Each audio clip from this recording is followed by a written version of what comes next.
Hello and welcome to another episode of the We're Talking Drums podcast. Today's guest is Dan Presland from Ne Obliviscaris. Me and Dan sat down while they were in Toronto. We talked about so many things, including his workout routine on the road, how he likes to keep in shape, his drum tech, and some new things. We had some new ideas on things his drum tech can be doing throughout the show, as well as some of his gear, his pedal settings. Of course, for all of you, you love pedal settings. So we talk about that and so much more. It was great to sit down and chat with Dan. Once again, this is his second time on the podcast. Before we hop into this, just want to remind you there is a Patreon. And sorry for this episode being a little later. I'm trying to keep on that 2-week schedule. It gets a little tough. You know how it goes.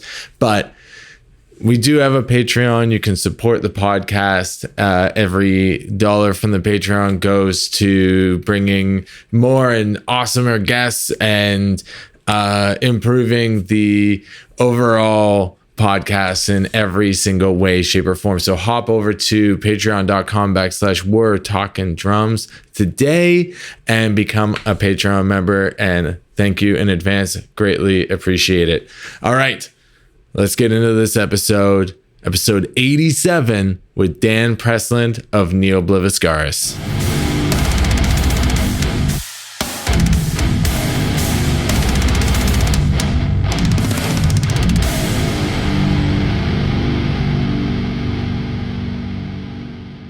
Dan Presland, welcome back to the We're Talking Drums podcast. Been a number of years since we talked. Yep, appreciate it. That was like 2021. Okay, that went quick. Yeah. Right? Yeah. It was a much different time back then. A lot has gone on in your life and everything. And here you're back touring with Ne Obliviscaris. We're in Toronto at Phoenix Concert Theater tonight. Mm-hmm. Big headliner. How you feeling, man? Pretty good. Yeah, like stuff's comfortable for me this tour. Sleeping, going to the gym and stuff. So I'm in pretty good shape. Yeah. Nice. Yeah, we were just talking about that. This is your first North American bus tour. Yes. Got the big old nightliner out there. Very, very spoiled. Yeah. It's very spoiled. It's funny how like you guys have been doing it for as long as you have. And then now that like getting a bus, which is just a comfortable way to tour, feels like being spoiled. It's a game changer. Like it's just being able to get consistent sleep, because we play 2 hours a night, so I'm pretty fatigued at the end. Yeah. So you just need some sort of decent sleep, because obviously doing vans and stuff, you've got to stay awake and drive, or maybe you'll sleep for 2 hours or something, and then you got to get up and drive or anything like that. It's just a week of that straight, you're cooked. So it's the worst. It's so difficult. Yeah. Anytime that I've had to do that, it's just like I have so much caffeine every day. Yeah, dude, you're running on everything but real energy. Yeah, except real energy. Just sugar and caffeine, like give me donuts and coffee. For sure. Monsters there you all go. day. Yep. But that fries you. Like by week 2 or 3, like you're just like you're shot. Yeah. 100%. Yeah. And then you get home, you need 2 weeks off just to reset. Oh, 100%. Like, it's brutal. So it's nice. Like you're actually able to get out to the gym, get a workout in, because that's really good for like keeping energy levels up. 100%. Yeah. And it's really cool. The whole band now is into doing that. So, in America, you do the Planet Fitness thing. You buy the membership and you can get a guest. So we all just go Harvey's in a membership for 1 or 2 months. Yeah. And the whole band's into it now. It's really cool. Yeah. Do you do the black cards? Yes. So you get everything, the massage. Chairs, like, you get out of the shower and there's 2 guys in the chair, half asleep. Like, yeah. Yeah. That's great. I know like that's been like a big thing that I've wanted to do is the Planet Fitness. Yes. But it is also like a time constraint as well. It is. Sometimes on tour. Yes. Like sometimes you have very tight schedules, so you can't make it happen every day. And yeah. At least you guys are in a spot now where most of the venues you guys are playing have showers. Yeah. Yeah, because that's a big thing with a lot of the independent bands and stuff going out on tour is like get a Planet Fitness so that way you can shower. Because like in the States, especially like a shower at a Love's is like $20 Canadian or something like that. Yeah. So and it gets expensive, you know, when you're doing that like every couple of days. It does, and you've got it like we got 6 in the band, so we used to do that Love's thing, but you get the fuel tickets and eventually you can get a free shower. Yeah, we tried to do that, but they said it was only good. Well, I guess if you're doing diesel, because we were only getting gas. Yeah, okay. So well, we do that, but you'd leave a towel on the door and you'd run out and your mate would go in and get another shower. So we'd get like 5 showers on one ticket. Yeah, so stuff like that, like all these little hacks. Yeah.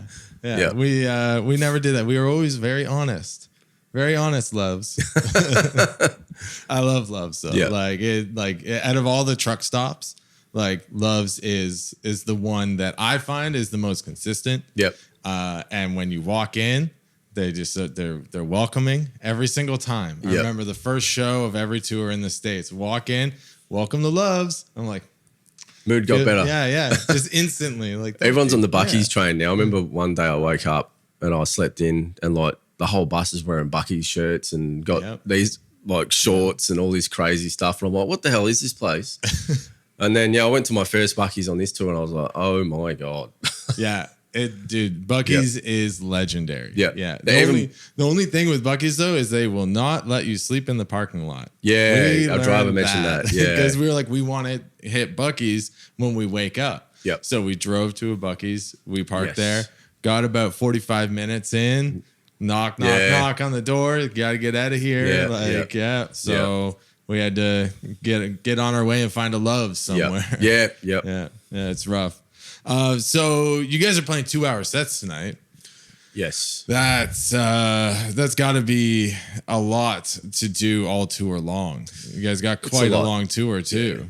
Yeah, it's a lot. It seems like something that you guys would do though. You know, like with how long your songs are, I would imagine like just doing a 45-minute set where you play like 3 songs or something. Yeah, basically. Yeah. So doing a 2-hour set, like how do you prepare for that? Are you warming up every day?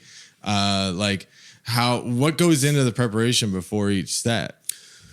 Yeah, so I'd prepare for the tour just doing a lot of training.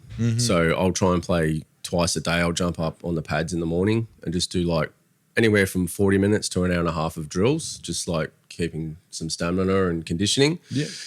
And then in the evening, I'll go through, I don't play the whole set every day, but I'll go through the majority of the songs, and especially like a lot of the tracks I've been playing for, like 11 or 12 years now. So they're like reasonably comfortable, and the newer stuff, I go over more just to try and get it, a bit more polished.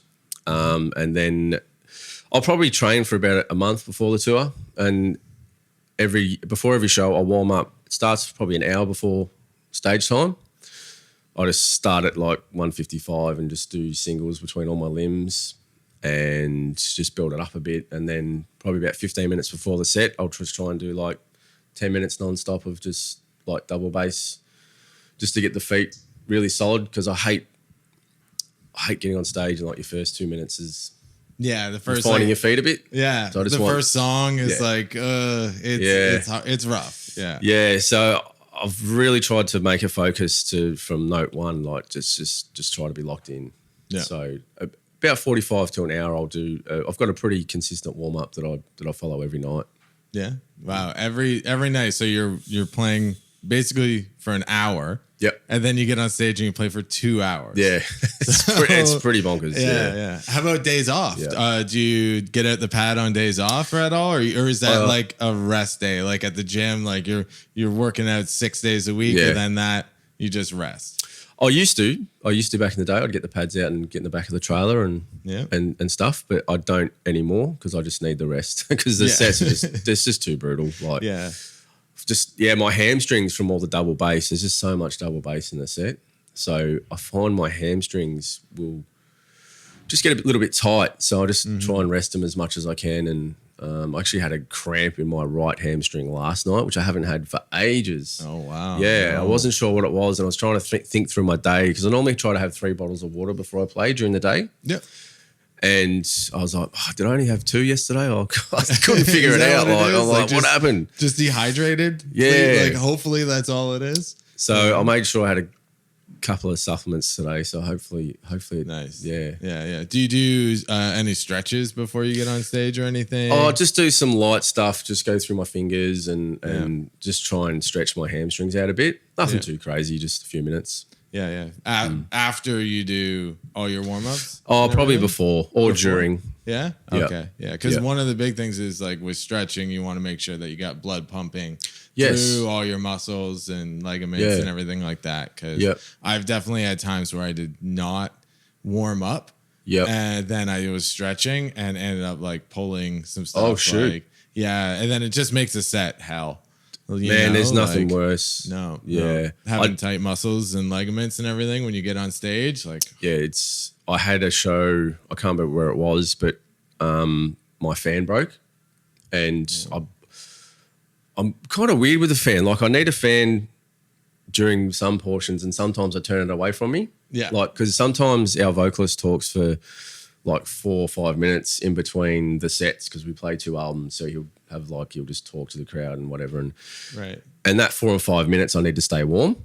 So when I get back on stage, I point the fan away from me to try and get warm again. Right. But because the songs are like 12 minutes, I need to wait for the first break to get it, point it back on me to sort of like all these weird little things I got to do. But you got a drum tech, right? Yeah, I do on this one. Yeah. So that's part of make that a part of his job. Make a notes list at the 46-minute mark, point fan at Dan. Yeah, exactly. Yeah. At this point in the song, or just like give him a look, you know? Yeah. That's it. Yeah. That's point the fan back on me. I need it. Yeah. I'm dying here. Fan management. Yeah.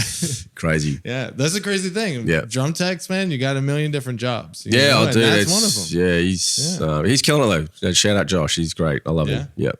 Awesome, man. Yep. Yeah. That's a dream though. Having a drum tech who is competent and that you get along with and everything. Absolutely. Yeah, he's a great hang and he's a great dude. He's knowledgeable and he's great to be around. I love him. Yep. Yeah. That's if anyone wants to be a drum tech, be a good hang. Yeah, for sure. That's very important. I mean, a lot of people are maybe knowledgeable or good at what they do, but I think a big part of the touring game is the social aspect and just being, just good hang and helping people and that's it. Yeah. Right. Yep. Being a good person first off. So like you're like you got to be around the same people for a month, 6 weeks, 8 weeks sometimes. Yep. Right. So like just not being able to like think about other people and be aware of your surroundings and treat people with respect across the board. Yeah, definitely. Right? It's like when you're on a tour, like no one cares at all at how good or bad you are at your instrument. Like it comes down to like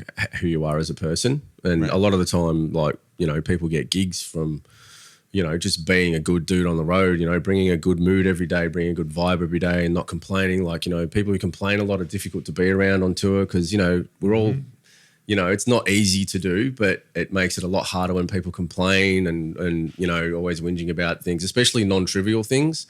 So I think that goes a really far, in terms of just having, representing yourself and being a good person. Exactly. Yeah. Just being, bringing good vibes. For sure. That is 100%. Like, that's great. I have some guys who like, not really great at what they do, but I would love to tour with them again. Yeah, for sure. Like, just every day, it was just like, it was bringing a smile, bringing a good mood, getting the work done. Yep. They want to like go and do the weird shit that's around, just like doing something new every day. Like it helps break that monotony that tour can sometimes be. Yes. When it's just like, all right, you get to the venue, you load in, you do sound check, you play the show or eat dinner somewhere in there, maybe, and then you load out and then you drive and you do the same thing the next day. So having somebody there who's like, yo, let's go do this cool thing. Yeah, for sure. 100%. It always helps. Definitely. I find, right? Yep. So last time we spoke, it was after you recorded drums for the new record. Yes. But before it got released. Yes. So that was released in 2023. We spoke, I think, somewhere mid 2021. Yep. Now, in that time between there as well, you made the decision to part ways with the band. Yes. What was that decision like? And can you just get into anything about why you decided to step away for a little bit of time? Well, it was just a crazy period, the whole COVID mania. It changed a lot of things in my life. I had some different perspectives on things. I've been doing the band since 2005. So, I'm 20 years in at this point. So that's a long time. So just some perspectives changed. It was a very difficult decision because I'm genuinely just really close with everyone. Like we're a very tight knit group. Yeah. And, they're some of my best friends, and it's lucky that I get to play music with them, because they're awesome dudes. So it was a very, very difficult decision. But it's just where I was at the time. And I spent, I think it was 2.5 years out of the band. Yes. Yeah. I think it was about 2.5 years. And then in early 24, mid 24, I think it was, we sort of reconnected and had a couple of conversations and,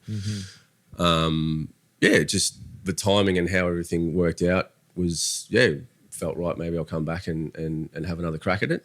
And I'm glad I did because it's been a really good ride and, the band's growing and, my relationship with everyone's growing and things are still awesome. So, it's been cool. Yeah, that's really nice that you can step away and obviously there was no bad blood or anything like that with you and the guys and being able to reconnect and come back. Yep. Because I really feel like your playing is a big part of the Ne Obliviscaris sound, right? And honestly, any project you play in, like your drums are really, really define the sound of each album and record and the songs in general. Listening to your other projects like Black Lava and Vipassi. Yep. I am always like, how do you say it? There's 2 S's? Like, I don't know. Yeah. Like listening to those projects, even though they are different, it's like your playing really kind of like sets it apart within a genre, you can tell that it's you.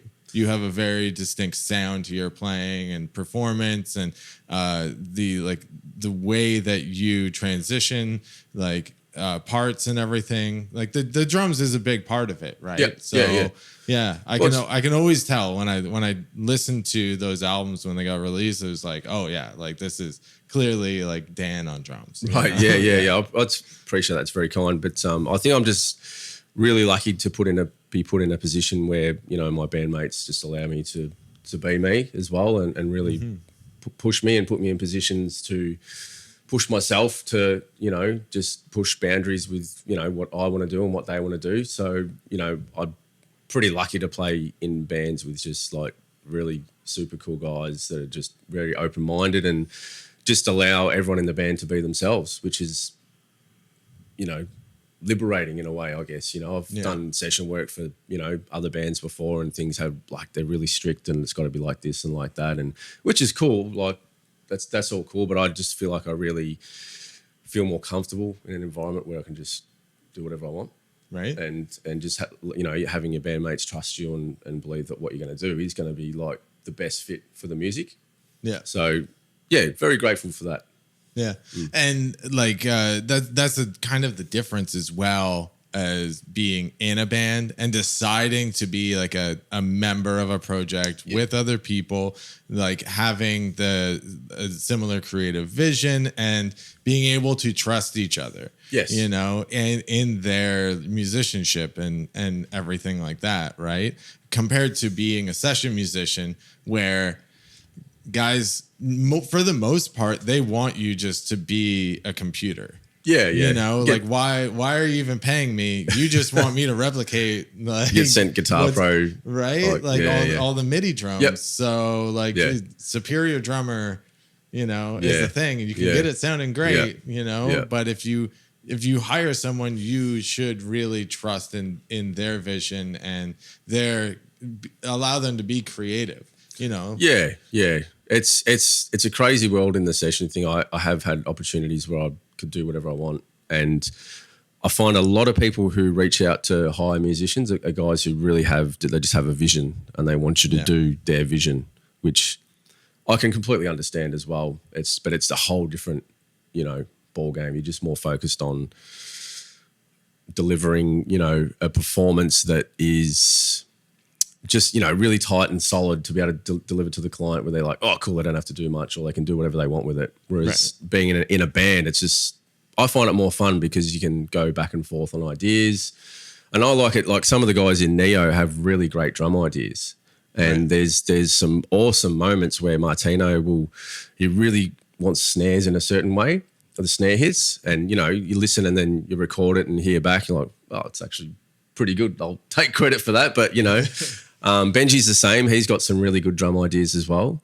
So that's fun too, actually. Yeah. And that's a nice thing. And I hope that if you have any kind of like riff or melody ideas, that they're open to that as well. Because like having that collaborative effort within the band where they can pitch drum ideas and you can pitch melody or whatever, and it's accepted. Maybe not always what the whole band goes with, but at least having that like open air as a band to discuss those type of things, right? Yeah. Well, it's definitely the case. I've hummed ideas to them, or a lot of rhythmic stuff I put forward as well. Right. Yeah. And then the guys will put their like riff or whatever over the top, and sometimes it works, sometimes it doesn't. That's it. Yeah, but everyone's pretty open to whatever, as long as everyone like sees potential in an idea. We'll generally give it like airtime to at least flesh it out if it'll work or not. Right. And then it's fleshing it out and then deciding in the end, like, is this it? And then even maybe you're like, yeah, no, that's not it. Yeah. That was a bad idea. Yeah, that happens. That happens a lot. Of times. Yeah.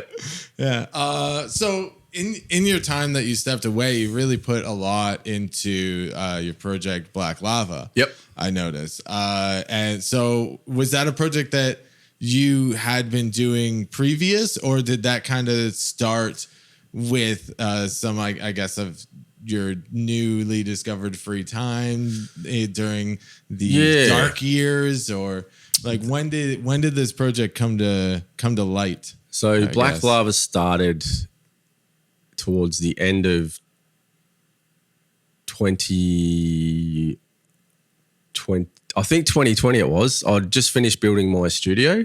Right. Okay. And me and the guitarist Ben, who I play in Vipasi with also. Oh, okay. Just wanted to do something because, lockdowns and no one was gigging and everything was just like whatever. So we were like, let's just jam like the old days, Yeah. And so we did. And in about from when we started the band to when we recorded the album was 3 months. Oh, wow. Yeah, it was 3 months, wrote a whole record. Yep. Yeah, it was pretty gnarly. So that was the debut album. And so what we did from Boxing Day to New Year's Eve, we all huddled up in my studio and tracked it. Like we had the whiteboard up, all the instruments and progress we had. And so we got my good friend Troy McCosker to engineer it, who did the first 2 Neo records. Awesome. And so we all just stayed at my house and smashed it out. And I think out of the 5 of us, 3 of them got COVID. And so like we were like sort of sick and trying to smash this out. And I remember my vocalist, he because he hadn't sung in ages, and he was feeling a bit fatigued and a sore throat. And he was like, he goes, oh, I'm feeling a bit flat, and I was like, oh shit, I hope we're going to be able to get this done. So I remember he went out to his car out in the front yard, and he was in there like giving himself a pep talk. He's like, come on, get in there and like get it done.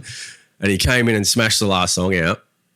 And then, like 4 days later, he's like, "Oh, it turns out I had COVID." And I was like, "Oh, well, that explains it." Like, COVID the whole time. But he's like vocals. spitting all over the microphone and like, like whatever. We didn't know. We didn't care. Yeah. We just wanted to get it done. So yeah, that was a cool time because it was I think it's the first time I've done a record where we've just like, it is what it is, just got it out and just like it was a moment in time.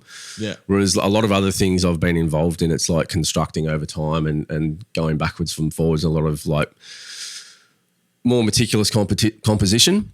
Yeah. Whereas this one was like get in there, get the energy, just capture it and get it done. Mm-hmm. And I feel like that album really feels like that too. Like I really, really like that album. Yeah. So that was really cool. Oh, definitely. Definitely. And even the latest record too. Like it's fantastic, man. I love like the more like blackened side of things. But the production on it is just so crisp and clear, and like you hear everything that you're doing drum wise, and it's it's like the opposite of black metal as far as the production it is a bit, goes. But it is like the written material at least has a very raw, organic feel to it. I've really, really enjoyed what you're doing there. Yeah, cool. Well, I appreciate that. Yeah, Ben Ball's pretty much the genius behind it all. He's a prolific songwriter, and I really, really gravitate to what he does. Like me and him have a very similar like taste and vision on things. So we work together really well in that sense. So I'd love doing records with him. It's awesome. So yeah, we've been in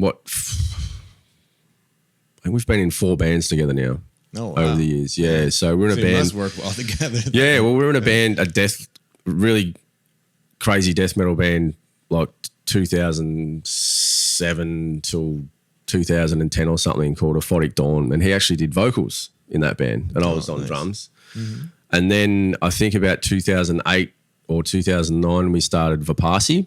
He's guitar in that one, and Benji from Neo's in that band as well. Oh, nice. And we've done Black Lava. I feel like there's another band too. I can't remember.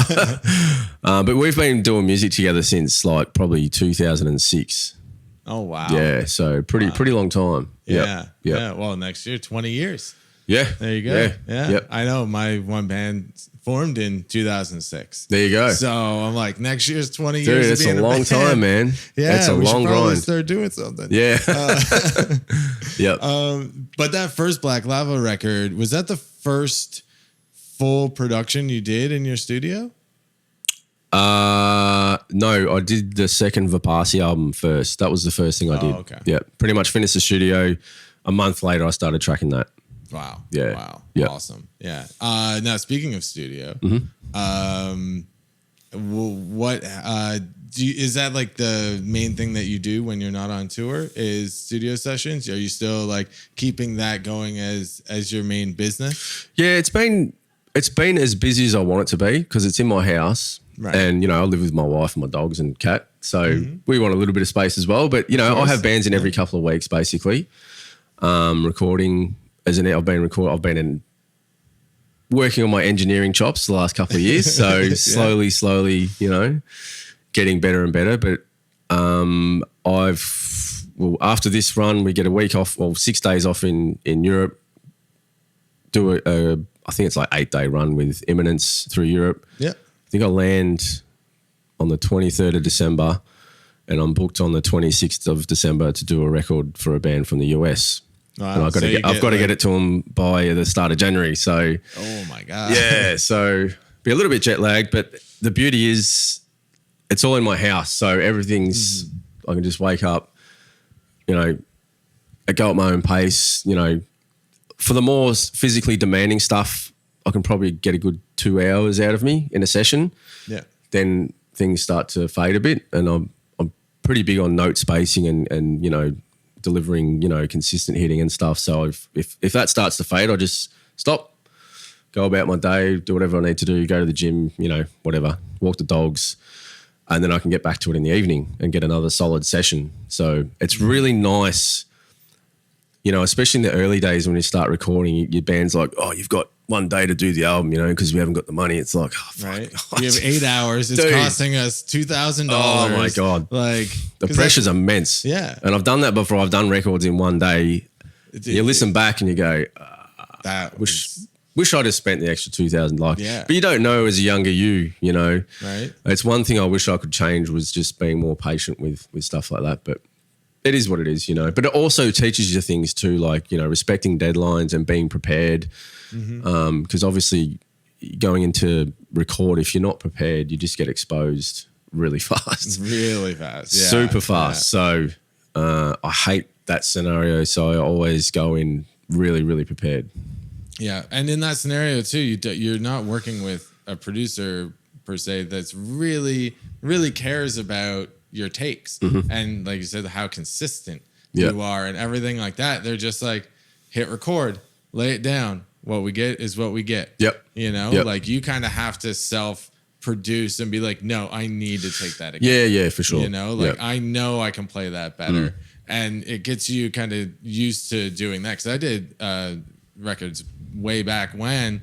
And like I just go in, play through the song, leave, get the album. And like I didn't know about mix notes. Yeah. I didn't know that you could do that. Yeah. Or be like, hey, this part needs to be fixed. Yeah, learning as you go. Yeah, and then there's parts where like my kicks are just missing, and I'm like, I guess this is how it is. Yep. Hopefully, no one notices. Yeah, right. Totally. Yeah, and then, like 6 people who listened to it, like they never said anything, so it's fine. Exactly. But, you learn from those like early days of recording. Now, recording has changed so much since then. Yeah, it does. Right. Yeah. Like just like you can buy drum mics and an interface and everything and be set up to do this for under $1,000 when back in the day, like you'd have to pay over that just for the day.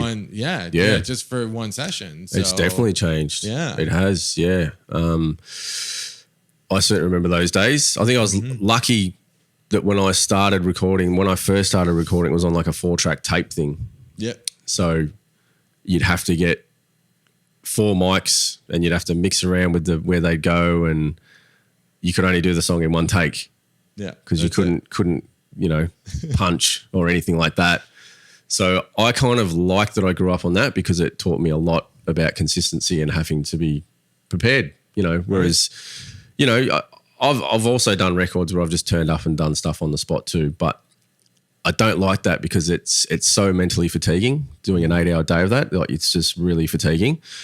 So I'm glad I grew up in a time where, I've done it on 4 tracks, but I've also, you can use the hacks of the modern day and punch in 4 bars at a time if you have to or whatever it is. So it's a crazy world, the recording world. It's gone from, an organic capturing an energy sort of era of like the 90s and stuff like that, and then it went super highly produced and overproduced, like quantizing, gridding, every drummer sounds the same. Then we went through samples, and I really think it's making a return to having a more capturing actual energy and capturing a drum off, because there's so many incredible drummers where sometimes it really bums me out when you know how good someone is, but you hear it and you go, why did they replace or sound replace? And that drummer's just, I don't know, some of the decisions sound like the same drummer. Yeah, but the market, I guess the pressure of the market or the pressure of whatever,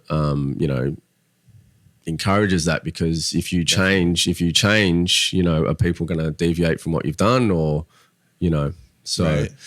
And everybody just like wants to get on a label. And if you're in the back of your head when you're recording, it's like, we want it to sound like these bands that are on a label. It's like, well, unfortunately, you don't sound like that. Yeah. You need to focus on what you sound like and do that to the best of your ability. Yeah, I think the best results happen when people are just not afraid to be themselves and to just, I think that's when the magic really happens, not trying to, and I guess the big thing now is there's a lot of bands that I think Lorna Shores and Sleep Token are the best examples, because those bands come out and they're incredible bands, but then the recyclable sort of bands that sound like them come out as well, and they try so hard to do what they're doing, and it just which I got no issue with inspiration and you know, obviously being inspired and motivated by that stuff. But when you try and really directly copy it, it's like,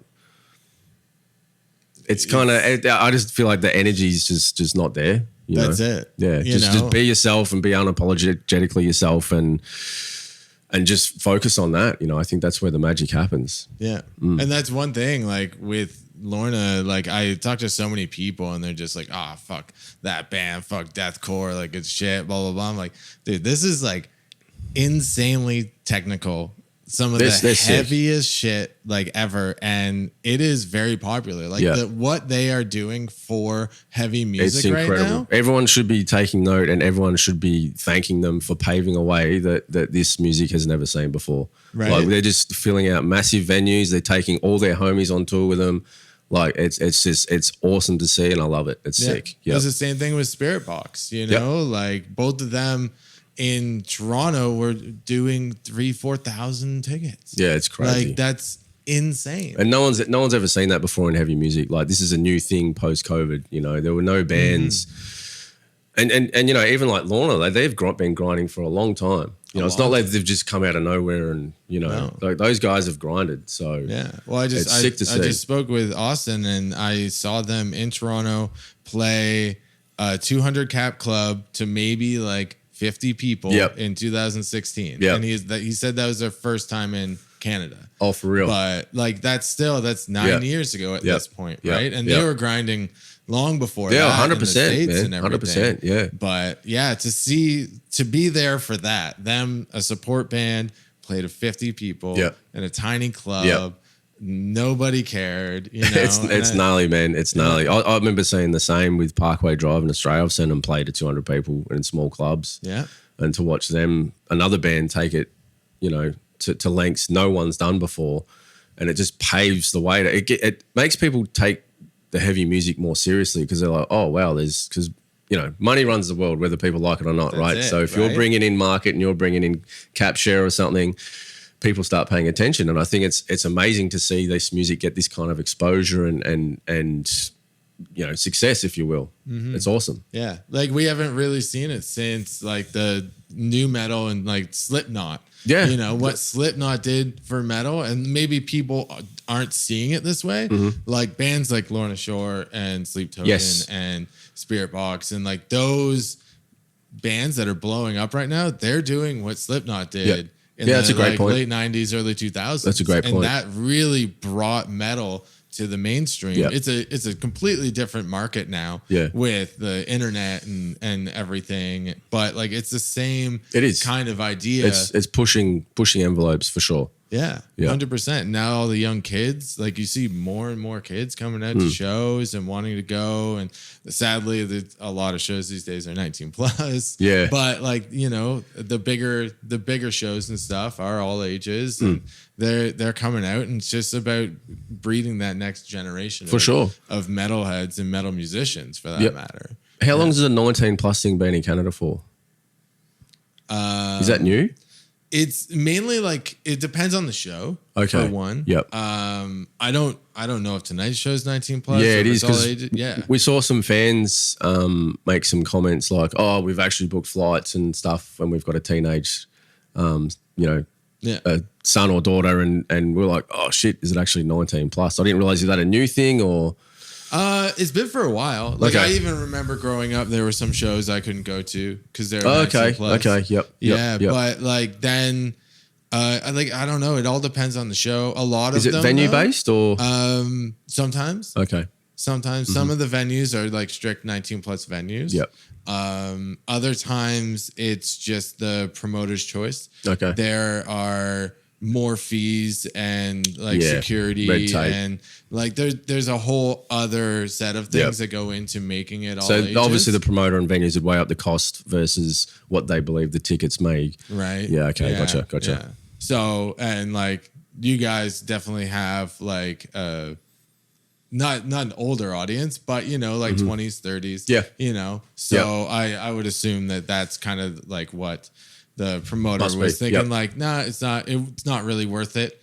those extra costs to get like, you know, like maybe half dozen, 30, 40 tickets or whatever. Maybe, you know, if that, right? That are going to be under 19. Yeah, so, gotcha. Yeah, it's just like weighing out pros and cons, you know? So, but like bigger venues are definitely all ages for the most part and everything. Yeah. It's definitely been going on for at least like the last 10 years. Where I actually live is about an hour west of here in Hamilton. And we don't have like any all ages venues. Oh, really? Yeah. And it's kind of a problem because we have so many underage bands and stuff like that trying to play these 19 plus venues. And it's really, what a bummer. Yeah. It's really difficult to be like, sorry, like we can't have you guys in this like dive bar on a Saturday. Like it's just it's not safe. Like in any way. And it, you know, like there are laws in place that, you know, like we don't allow 19 under 19 in the establishment, right? So hopefully, because growing up, man, it was all about small town community centers, stuff like that. Like, I've been playing in bands since I was 15, so I had a solid 4 years of playing shows. You know, like, but we never. I realized we never played bars. Really? Like, no, it's community centers and like legions, like churches or something. Churches was a huge one. Skate parks. All that. Like that's where people threw shows. So somebody has to start that back up again. Get it off the ground, Canada. Come on. Yeah. Some teenagers start booking some legions and stuff and like show initiative, right? Because nobody's doing it right now. Dang. Anyways, let's get off that and let's get into a little bit of gear talk before we got to wrap this up because I know you got a busy day to start. All good. So you hitting the gym today? Well, I was going to. So last night I'd normally search in advance where the Planet Fitness is, and I searched it up and I was like, bummer, no gym. All right, no worries. And then I went for a coffee with a couple of the boys, and then come back to the bus, and our driver's like, he's like, didn't see you at the gym, and I was like, I didn't think there was one. He goes, you got to get in the gym, mate. And I was like, oh no, he's always giving me hell about it. So I should have gone. You got somebody to like give you shit. Well, he lets me know. Don't worry. Shout out Andrew. But there was a gym a mile down the road. But for some reason, when I searched last night, it was like quite a distance, and I was like, I'm not going to pay like a $30 Uber to go to the gym or whatever. So yeah. So maybe then. But maybe. All right, maybe. I want to. All right. Let's talk gear. A little bit. You are playing the I'm gonna say this wrong. Charchi Capito. That's it. Perfect. Charchi Capito. Charchi Capito. Yeah. Pedals. I get it wrong every time. So I was trying. I was in the car earlier. CK. Everyone knows CK. Yeah. So everybody always asks, like they always want to know pedal settings. So you do just straight single hits. There's no doubles involved in your playing or anything like that. Oh, I can't do doubles at all. No? No. Well, I jumped on yet. All right. Well, I jumped on Jared's pedals. Oh, I think he's got the tricks. Jared from Rivers, and he's got them set up in a way. And I sat down. I was like, oh, I can sort of see how you do this now. Yeah. So it's a totally different like setting depending on what type of technique you use. Right. You don't really do like a lot of swivel in your technique. You know what? It depends. Might sound crazy, but it depends on the temperature and humidity of the place I'm in. Okay. Yeah. So you'll probably find me a lot between songs. I'll rub my hands on the bottom of my shoes. And what it does is it creates a bit of moisture, but it actually sticks a bit. It's weird things we do. Do you have your shoes on the riser? Yes. Okay. Because you're not walking around the venue in those shoes. No way. Because that's a big thing. I usually have a towel just for my bottom of my shoes. So if they get any moisture, like actual like water. Yeah, or like anything on liquid them, I spilt can beer, clean- water. That's a nightmare. Yeah, like or it's because either they're too sticky, Yep. because they're covered in beer or something somebody spilt, Yes. or there's like dust and everything on the floor and they're too slippery. Yep. So, and that's a problem too. Yep. So it's just getting the right amount of sticky to It is. slick. It's a crazy thing. It's a crazy thing. But and I find as soon as like there's the breaking point for a shoe once they've worn them down. Yep. And then they're garbage. they're gone. Get a new one. Yep. Yeah. Have to. Yeah. Yep. Yeah. So is it, if it's too cold, do you start to do more swivel motion in there? Yeah. or- Well, so we're in cold environments now. So and it's low humidity. So I find I've got to just get a tiny bit of sweat off the palm of my hand, just rub it on the rubber of the sole of my shoe. Yeah. And it just like helps on the me. ball of your foot. Yeah, it just helps it stick a little bit, and it'll stay like that for about 5 minutes. So in between every song I'm doing this, might look stupid, but it really helps with my control. So Now that's another job for your drum tech right there. You just put your Imagine feet that, back like, and he just like lather me up, bro. There you go. Yeah. Right? You Yeah. can't be bending down. No, Like, no, it's goodness too much. gracious, yeah. Yeah, you can pull a back Yeah, muscle or could. something. Yeah. No, Yeah. that's no good. Yeah. So as far as pedal settings go, how tight do you have those springs going? I think they're 8 out of 10. An 8 out of 10? Yeah, it might be 7. Yeah, so it's 3/4 of the way, I'd say. Yeah? Yeah. Okay, so you got some good tension going, Yep. but not maxed out by any means. No, I've got to find. So Neo's got tempos from 120, 160, 185, 190, 195, 200, 210, 215, 220, 225, 240. So I've got to get all the way up to 245 we top out at. So I've got to have the mid tempo stuff's tricky. So I actually moved back on my pedals a bit to get mid tempo stuff and get that leverage down there.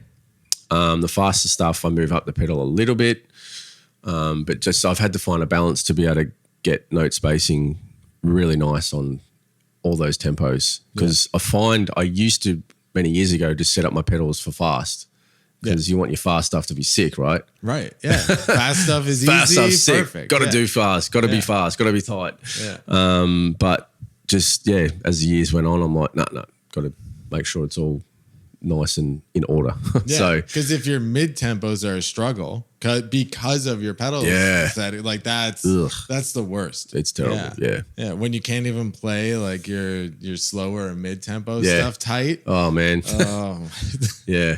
yeah. It just eats away at you. Oh, too, it does, right? dude. It does. It eats away at me until I get on stage the next night and I got to try and fix it. Yeah, try to fix it. Yeah. But without fixing the pedals. Yes. Don't do that. No. Leave those alone. Yeah. Right? Yeah. I find that funny that you, or interesting, I guess is the word, that you move back on your pedals for the slower stuff. And then as you get faster, you kind of move up the pedal. Yeah. Because So- I'm the exact opposite. Oh, really? Where my slower stuff, I can use maybe like a little more power. So you're using full leg, like 170, 180? Yeah, usually around like 180 will kind of be where the ankle motion is more in play. Okay. And then depending on how that feels, I'll switch to swivel if it's Gotcha. more relaxing. Because that's why I switched to swivel in the first place, was I was tensing up, Okay. doing singles like that, like just full ankle motion. And then as soon as I switched to swivel, I realized that my calf muscle and everything was just like loose. Okay. And it allowed me just to play with ease Yeah, rather okay. than being super tense and like, Frees you up a bit. And also, when you get your feet in order, I feel like your hands really can just focus on being more consistent too, because you're not constantly, one thing I used to be terrible at, and my old front of house guy, Troy, would pull me up on. He's like, on the breakdown sections, he's like, dude, he goes, all right, your feet are good. He goes, stop worrying about your feet. He goes, I need the back beats. Yeah. I need the back beats. So he'd push me every night. He goes, harder. So he just pushed me and pushed me. And now I'm like, all right, you want to hear so he really got me into just, making sure, get your feet in order and then just really laying waste on the hands, making sure the back, because the back beats are as important as the rhythmic, it's just a crunch. Oh, crunch. 100%. So, yeah. That's the hard part is like all 4 limbs are so important, and there's no one kind of is more important than the other. It's like it all has to work together. Yes. Right. And I find the same thing where you split the hands and the feet. So like you can only really concentrate and focus on one at a time. So if my feet are shit one night, that's all I'm focused on. Yeah. Is getting my feet in order and tightening that up, and my hands are going to suffer. Yes. Right. Yeah. But if you can get to a point where you don't need to think about your feet and everything's just like butter down there, it's all good, then you can just focus on your hands. So much more fun. It's so much more fun.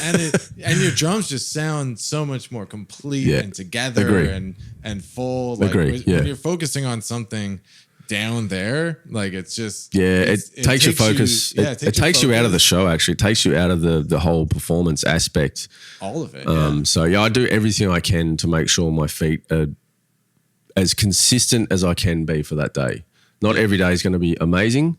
You know, last night I had a great show, but I just wasn't at the consistency that I liked. But you know, 10 years ago I would have been sort of in my own head a bit about it. But now I'm just like, it is what it is on the day. You did everything you could to, you know, do the best you can. So it is what it is. You can't worry about what happened last night. You can just prepare accordingly for the tonight's show. And it's a perpetual thing, you know. It's always, you've always got another show or another tour to improve and work on.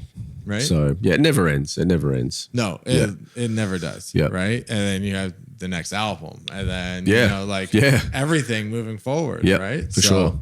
Yeah, that's awesome. All right, well, let's wrap this up.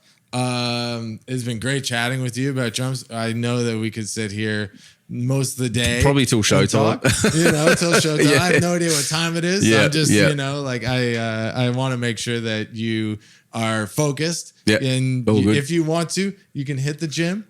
And you get all your warm ups in and all that. Appreciate it. Yeah, because I'm expecting a quality show today. Yeah. Hopefully I deliver. I'm sure you will. Well, Dan, thanks for coming on again, and we'll catch up again soon. Appreciate it, man. Thank you. Cheers.